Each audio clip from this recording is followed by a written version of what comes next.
2020. A shed full of barley nobody wanted.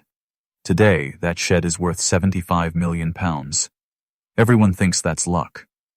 It wasn't. Because while the cameras were filming a confused man arguing with a tractor, something else was being built in the background, and almost nobody clocked it in time. By the end of this video, you'll never watch Clarkson's farm the same way again. Here's the reframe you need to understand before anything else. This was never a celebrity beer brand. It was a vertically integrated agricultural business that turned failure into fuel, and every big brewery in Britain got it wrong. Let's go back to where it actually started. 2008, Jeremy Clarkson buys Diddley Squat Farm for £6 million.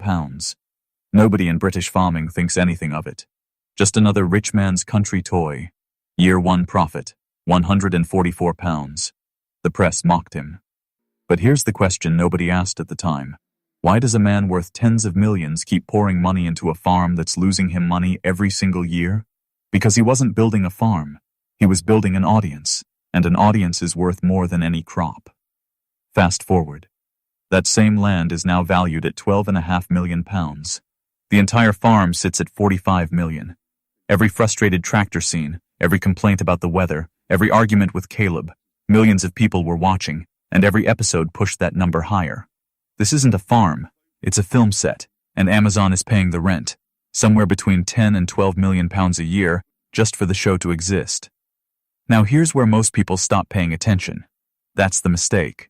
Because the farm shop, the one that opened with just £44,000 in assets, hit £1.34 million within 12 months. It now pulls in roughly £2 million a year. 250,000 people drive out to the Cotswolds annually just to stand in a queue for it. West Oxfordshire District Council looked at that queue and decided they had a problem. So they went to war with it. They rejected the restaurant. They filed enforcement notices. They restricted sourcing to a 16-mile radius, convinced they were choking the business. They weren't choking anything. They were writing the next season for free. Every refusal became a scene. Every notice became a subplot. The council thought they held the leverage. In practice, they became the unpaid antagonists in Britain's most watched farming show. And the angrier they got, the better the ratings. The 16-mile rule they imposed to limit him? It forced him into local supplier relationships that ended up being some of the best decisions the business ever made. The council never saw that coming. Now stop, because this next part is the reason the entire brewing industry started paying attention. Hawkstone Brewery. Born from that same rejected barley in 2020, it now pulls in £21.3 million a year, up from £7.8 million the year before. That's a 134% jump in 12 months. Not incremental growth. A rewrite of the rulebook. 2,000 pubs now stock it. Tesco, Sainsbury's, Waitrose. Here's the part the big breweries got catastrophically wrong. Their entire model runs on scale, mass production, centralized brewing, the cheapest possible ingredients from wherever in the world. That's 50 years of industry logic. Hawkstone broke every rule in that logic and won anyway. Local sourcing instead of global. Small batch instead of mass production. Transparent pricing instead of hidden margins. By the time the big players realized what was happening, Hawkstone already employed 53 people and carried a valuation of £75 million. Carlsberg made a move. £50 million on the table. Clarkson said no in under 24 hours. 24 hours. Think about that. £50 million, turned down before most people finish their morning coffee. Why? Because you can't buy the thing that actually makes it valuable. It's not the beer. It's the trust built over years of people watching one man on their screen every week. That's not for sale. That was never for sale. Here's a piece almost nobody talks about. The Farmer's Dog, Clarkson's pub, cost £1 million to buy and rebuild. It employs 146 people. 360 parking spaces, usually full. Every time Clarkson says the pub is losing money, people call it a failure. It's not a failure. It's the funnel. Because everyone who eats there tries the beer. Everyone who tries the beer visits the shop. Everyone who visits the shop tells someone else. The pub doesn't need to turn a profit on its own. It's not supposed to. The farm grows the barley. The brewery makes the beer.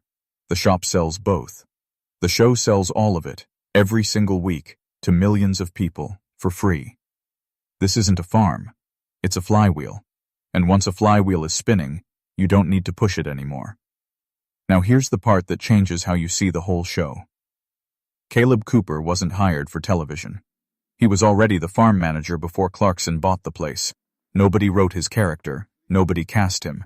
He was just already there. That's exactly why it works. You cannot script that kind of authenticity.